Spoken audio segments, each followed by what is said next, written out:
बिस्मिल्लाहिर्रहमानिर्रहीम, अस्सलाम वालेकुम। मैं गौहर बट सियासत के प्लेटफॉर्म से आपकी खिदमत में हाजिर हूँ। खबर यह है कि इशारे काम आए ना जनाब पैगाम, और काजी साहब ने खड़का के रखता जे बहू जी। ये मामला क्या है, इसके ऊपर मैं आपके साथ बात करने लगा हूँ। देखिए, एक पटिशन दायर हुई, एक नहीं बल्कि 3-4 पटिशन्स थी जो दायर हुई हैं कि जनाब ये जो फौजी अदालतें हैं ये ना बनाई जाएँ, सिविलियंस का फौजी अदालतों में ट्रायल ना किया जाए। ये एक मेजर कंसर्न है, और ये कंसर्न जो है आज का नहीं है, ये पाकिस्तान की जो सिविल सोसाइटी है उसका कंसर्न बहुत पुराना है। पाकिस्तान के जो जमहूरी लोग हैं उनका इसके ऊपर एतराज़ात हैं, और ये एतराज़ इसलिए हैं कि जनाब जब ऑलरेडी एक जुडिशल सिस्टम मौजूद है तो फिर इसके फौजी अदालत बढ़ाने की जवाब है। अच्छा, मैं बजाते खुद असूली तौर पर फौजी अदालतों में सिविलियंस के ट्रायल के हक़ में बिल्कुल नहीं, लेकिन मामला इससे बिल्कुल डिफरेंट है। मामला सर वो ये है कि इस वक्त जिस किस्म की अदलिया है क्रश वाली, और जिस किस्म के गुड टू सी वाले जजेस बैठे हुए हैं, उसके बाद 9 मई के वाक़यात में इंसाफ होने की उम्मीद मुझे पहले दिन ही कम थी इस जुडिशल सिस्टम में।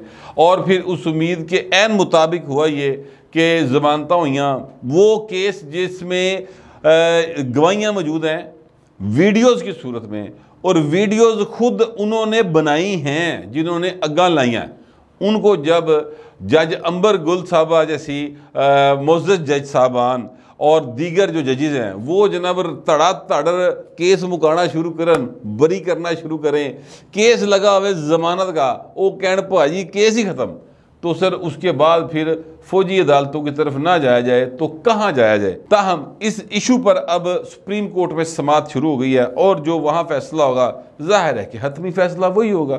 9 रुकनी बेंच बने सी पाए, 9 रुकनी बेंच में जस्टिस काजी फाइजा साहब को शामिल किया गया था। मैंने कल इस खदशे का इजहार किया था कि काजी साहब बेंच से निकल जाएंगे। मेरा ये यानी कोई मेरे पर इतला नहीं थी, बस एवं मैनू शक जो आया सी, और वो शक दुरुस्त निकल आया।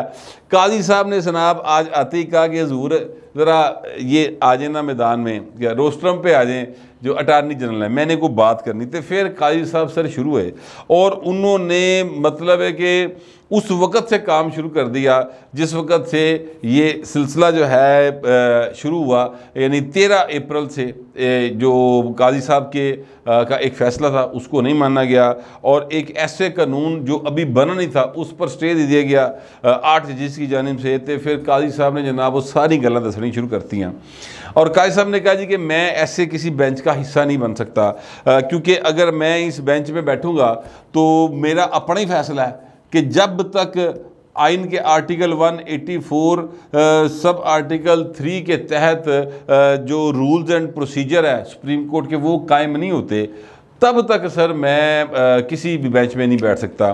कानून भी मौजूद है, कानून को आप मुस्तरद कर सकते हैं, मुअत्तल नहीं कर सकते।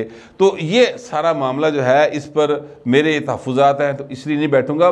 12-15 मिनट काजी साहब बोले और वाह बोले। अच्छा, जब काजी साहब बोल रहे थे तो अब मैं ज़ाहिर है कि उस प्रोसीडिंग के दौरान मैं मौजूद नहीं था, मैं तो लाहौर में बैठा हूँ। लेकिन जो चीज़ मुझे मालूम पड़ी है, और वो चीज़ मालूम पड़ी है मुझे मतीउल्लाह जान से। मतीउल्लाह जान साहब ने ये अपने उसमें कहा है कि जनाब जिस वक्त काजी साहब बोल रहे थे उस वक्त जो चीफ जस्टिस ऑफ पाकिस्तान है, जो ज़ाहिर है उनके बाएं तरफ बैठे हुए थे, दरमियान में ज़ाहिर चीफ जस्टिस बैठते हैं, एक तरफ सीनियर मोस्ट इधरों शुरू होंगे, दूसरे सीनियर मोस्ट उस पर से शुरू होंगे थे। मतलब है कि 9 जज बैठे होंगे, हिसाब ला लो ना ज़रा, 4 एक पासे तो 4 एक पासे।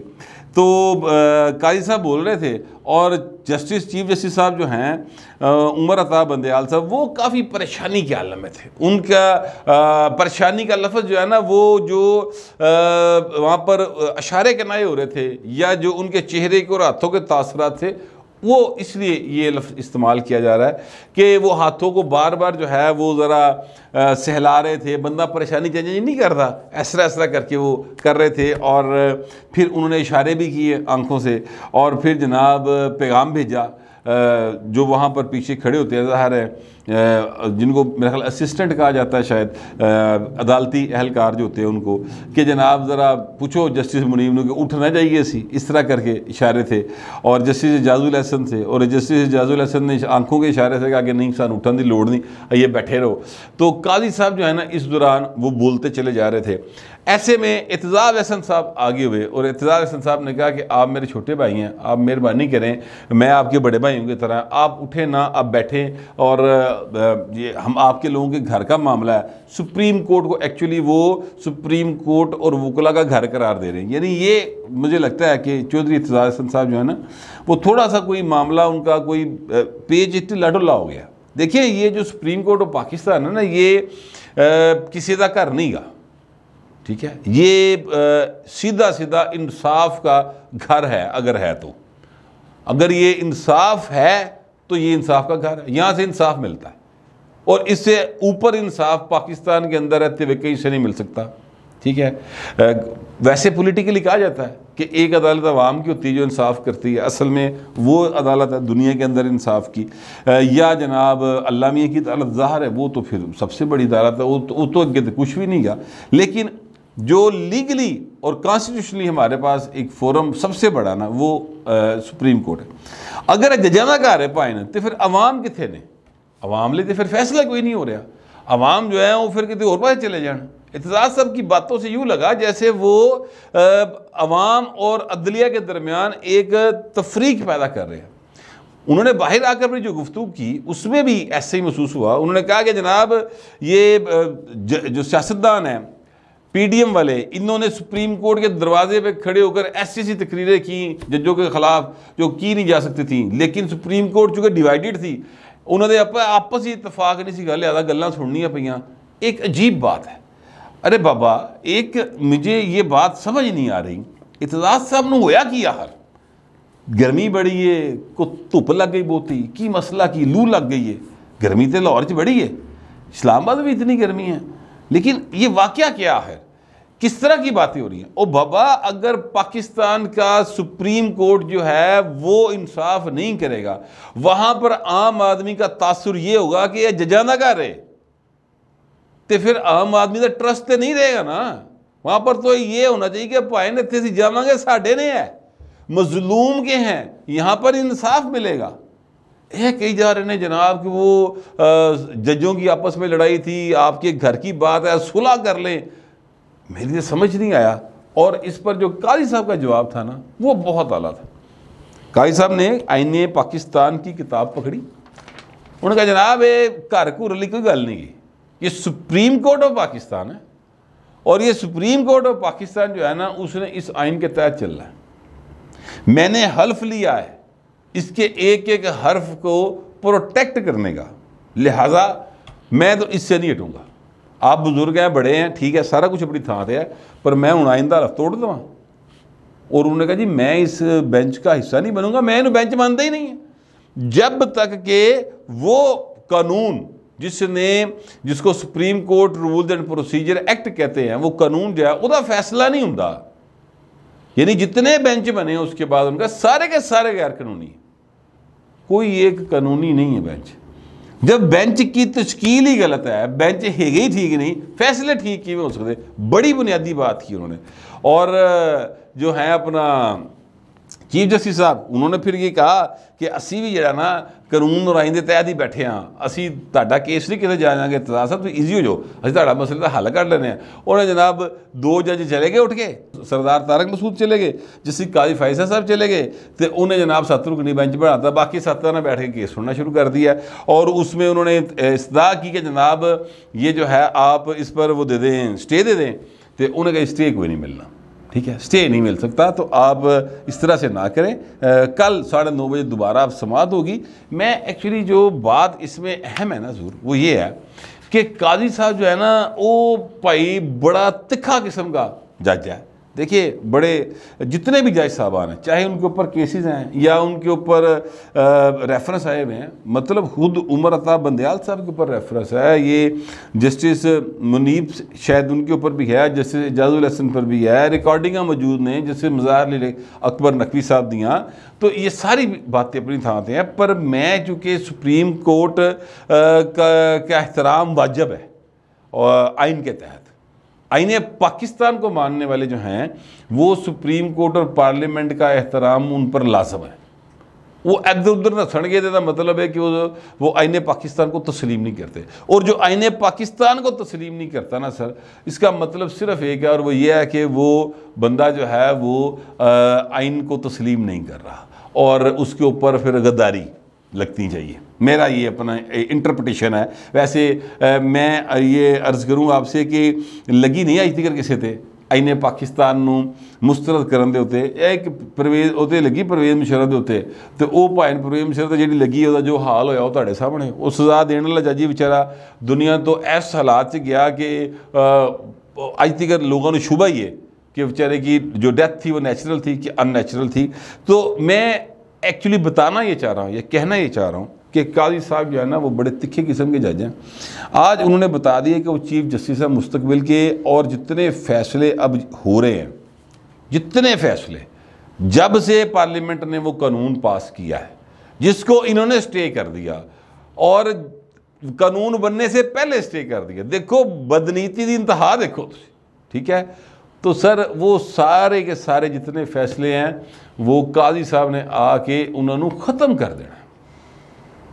ये बात जहन में रख ली जाए।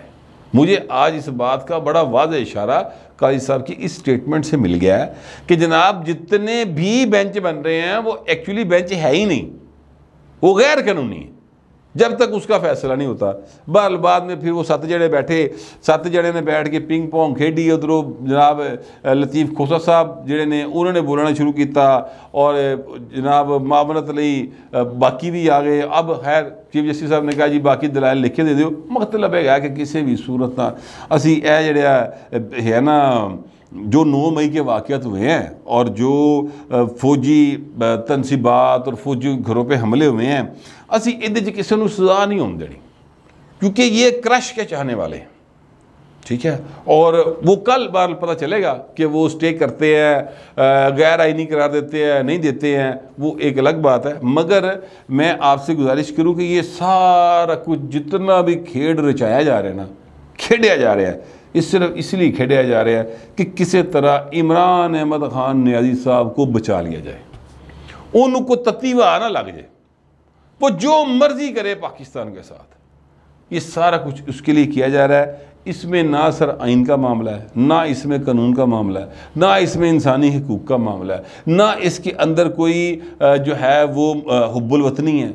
ये सिर्फ और सिर्फ हुब्बे इमरान में सारा कुछ हो रहा है। और कहते हैं कि हुब्बे इमरान के बाद हर शय जी है ना वो बुग़्ज़ है, बस ख़त्म, सानू और कुछ नहीं चाहिए।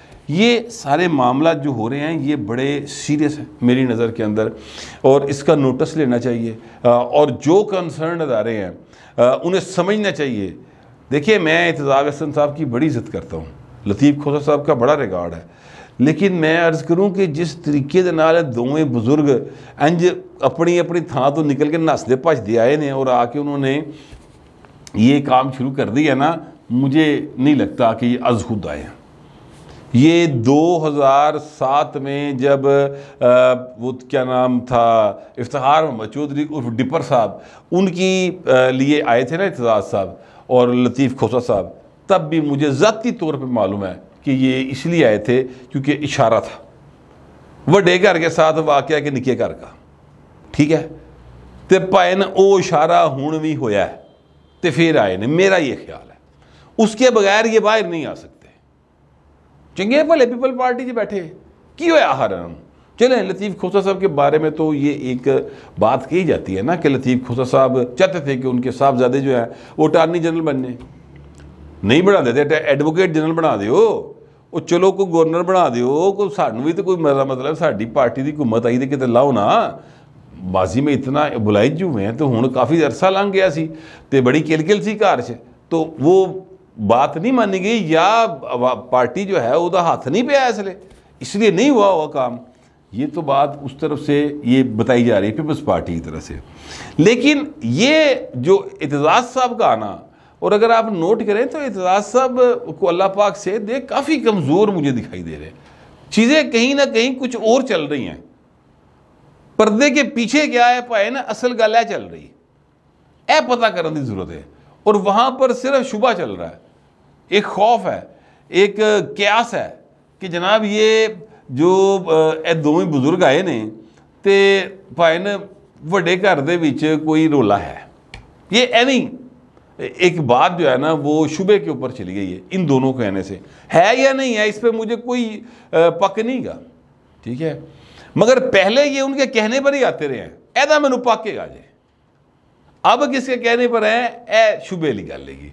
तो बहर काजी साहब जो है ना उन्होंने आज एक्चुअली ये बात बड़ी वाज़ेह कर दी है कि वो किसी सूरत आइन और कानून से आगे पीछे नहीं हटेंगे, और उन्हें इस बात का बखूबी अंदाज़ा है कि ये जो कुछ हो रहा है ये आइन और कानून की खातिर नहीं हो रहा है। सर अपना अपना क्रश कुटिया जा रहे हैं और अपना अपना वैर कुटिया जा रहे हैं, टोटल कहानी है नहीं।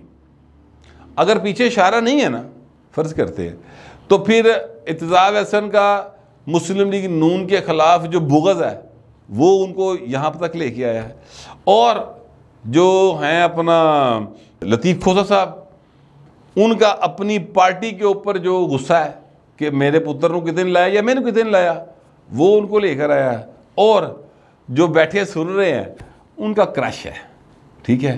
तो यह वो सारा मामला निबड़ रहा है, कितने आइन नहीं गा जे भाइन विच, कितने कानून नहीं जेगा, कितने इंसानी हकूक नहीं जेगे। अदरवाइज कानून और आइन के मुताबिक तो मामला कुछ यूँ है कि अगर सिटिंग जो हों अपना फौजी हजरात वो कोई ऐसा वाक़या में मुलव्वस हों और उनकी मावनत कर रहे हो सिविलियंस, तो दोवां दा कोर्ट मार्शल हो सकता है। माजी में हुए हैं, इमरान खान के दौर में हुए हैं, कानून मुका देना सी ना उसले, ठीक है। तो चीज़ें तो बड़ी क्लियर है। अब वल पा के फरेब पा कर मामला जाना उन्होंने उलझाया जा रहा है। जिस तरीके के साथ बड़े बड़े टीवी चैनल इस तरह की गुफ्तगू लाइव दिखा रहे हैं ना, उससे लगता ये है कि दाल में कुछ काला पै गया भाई, मैनू शुबा जा पिया जे। तो मैंने सोचा मैं आप तक ये बातें पहुंचा दूं और आपको ये जो है ना वो कन्वे कर दूं जो मेरा ख्याल है। बाकी आपका भी तो एक ख्याल होगा, आप भी उसका इजहार करें, मगर ज़रा तहजीब के साथ। फिर वक्त इतने, मिलते अगले विलाग।